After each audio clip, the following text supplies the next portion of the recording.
Después del golpe de Estado en 1943, el gobierno militar presentó continuidades y rupturas en relación a la década infame. Este gobierno propuso cambiar las prácticas políticas fraudulentas y corruptas. Sin embargo, se siguió haciendo uso de ellas y también se prohibió los partidos políticos. A fines de 1943, un coronel del ejército llamado Juan Domingo Perón se hizo cargo del Departamento Nacional de Trabajo. En su estadía, a esa institución cambió a llamarse Secretaría del Trabajo y Prevención. Esta cambió radicalmente de funciones debido a que estableció una política dirigida a respaldar a los trabajadores y las instituciones. Así empezó a dictar leyes laborales en favor a los obreros, por lo que el Estado también fue interviniendo en el área de las relaciones laborales, y Perón fue ganando apoyo de los trabajadores. Perón afirma que es necesario para evitar la expansión del comunismo, por lo que propuso reformas favoreciendo a los trabajadores, pero sin transformar mucho las relaciones sociales. En el famoso discurso pronunciado en la Bolsa de Comercio en 1944, planteaba que si el Estado no intervenía en el ámbito social, el reciente malestar de la clase trabajadora podría favorecer el avance del comunismo y poner en peligro el orden existente. A principios de 1945, con el triunfo aliado casi asegurado, el gobierno militar de Fariol ensayó un cambio de rumbo. No solo le declaró la guerra a Alemania, prácticamente derrotada, sino que también alejó del gobierno a las figuras del ala más nacionalista. Estableció las libertades políticas y convocó a elecciones para 1946. Ante la inminencia de las elecciones, Perón aspiraba a la presidencia, pero tenía varios frentes de oposición. En primer lugar, los sectores patronales que, a pesar del discurso que había dado en la bolsa, veían con preocupación la política del Estado en el mundo del trabajo y lo acusaban de alentar la movilización obrera.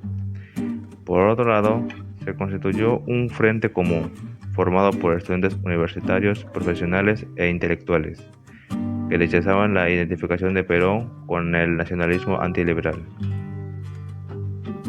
Entonces, el secretario de Trabajo comenzó a estrechar sus lazos con los trabajadores, quienes pasaron a conformar su principal base de apoyo. Este apoyo se expresó en un acto masivo en el que los sindicatos defendían las medidas impulsadas por Perón. La reacción de la oposición no se hizo esperar y el 19 de septiembre se realizó la Marcha de la Constitución y la Libertad, en la que la oposición reclamaba que el poder fuera otorgado a la Corte Suprema. El 9 de octubre, la Organización de Campo de Mayo le impuso a Perón la renuncia a todos sus cargos. Era ministro de Guerra y desde 1944 vicepresidente, y 3 días más tarde fue enviado a la prisión de la isla Martín García. Cuando se difundió la noticia de su detención, en muchos sectores obreros se extendió la convicción de que, preso Perón, las conquistas obtenidas desde 1943 se perderían. La inquietud creció, y el 17 de octubre una enorme cantidad de trabajadores se movilizó desde los suburbios hasta la Plaza de Mayo para pedir la liberación de Perón. Si bien esta movilización tuvo un carácter espontáneo, estuvo estrechamente ligada a la agitación y a la coordinación de los sindicatos. La irrupción de los sectores populares en la Plaza de Mayo desembocó en la liberación de Perón, quien esa misma noche habló a una muchedumbre desde el balcón de la Casa Rosada. Este suceso tendría dos grandes consecuencias. La más inmediata sería el triunfo de Perón en las elecciones. La segunda está vinculada con el rol desempeñado por la clase trabajadora que, desde aquel momento, sería crucial en la vida política argentina.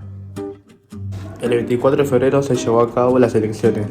Ahí se enfrentaron la coalición que encabezaba Perón, integradas por los dirigentes sindicales organizados en el Partido Laborista.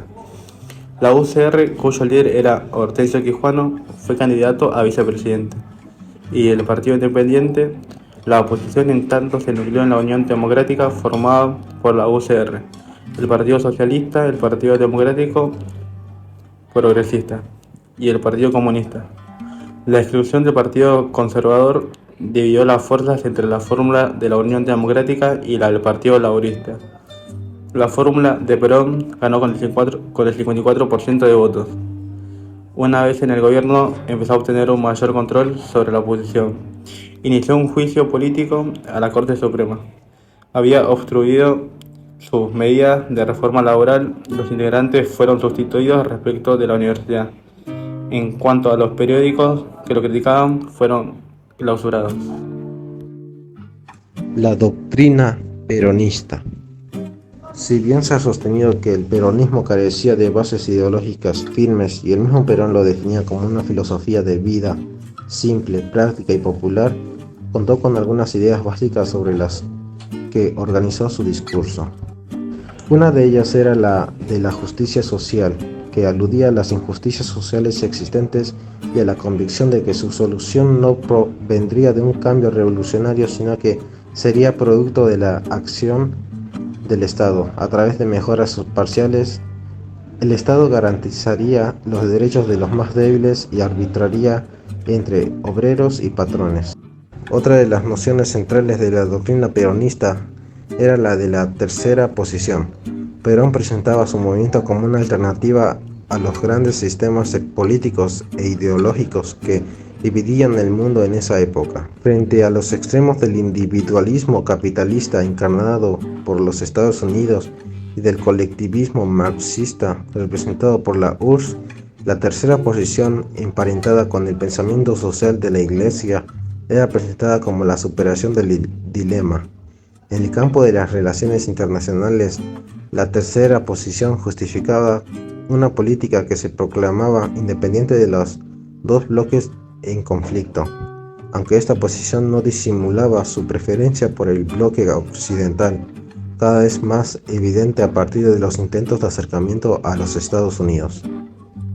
A tal fin, los firmantes en representación del pueblo de la nación comprometen las energías de su patriotismo y la pureza de sus intenciones en la tarea de movilizar las inmensas fuerzas productivas nacionales y concertar los términos de una verdadera política para que en el comercio internacional tengan base de discusión y negociación y comercialización los productos del trabajo argentino y quede de tal modo garantizada para la República la suerte económica de su presente y su porvenir. Este es un fragmento del Acta de Independencia Económica.